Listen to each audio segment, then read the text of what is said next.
بچه اومده از ترس کتک مامانش به مامان بزرگش پناه آورده تا احساس امنیت کنه. اما این شهناز تو از مامان معذرت خواهی کن.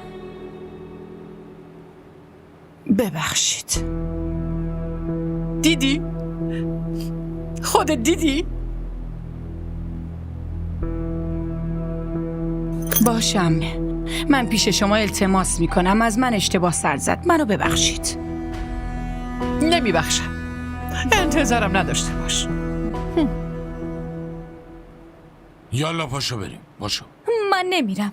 من همینجا پیش مامان بزرگ میمونم. به مامان اعتمادی نیست. شاید بخواد منو تو اتاق حبس کنه و بازم کتکم بزنه. همینجا جام خوبه. آره